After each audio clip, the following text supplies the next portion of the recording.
айта қой. Бұл бірінші топтың барлық 15-14 көреміз. Қазір неге бір балалық санын сөйлейік. Негізі тестіліктер және барлығы бойынша өте жақсы болды. Және де таныстырылым жетістіктері өте әдемі болды. Бірақтан да бұл неліктен бір балалық тастағаным, ол себебі Рамазан ойымен келісемін. Осы ылғалдандыру деген және де бактерияларға қолайлы орта жасайды дегенінде толықтай түсіндіріп кете алмады. Сондай бір толықтай түсіндіру болмады. Талдау болмады, иә? Ғылыми талдау болмады ма? Және де қатты әсер етпейтін, бірақтан да оның да қоса маңызды бөлігі ол уақытқа үлгеру.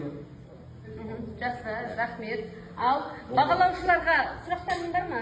Топ атынан сұрақ бар ма? Жоқ, топтан сұрақ жоқ. Жарайды.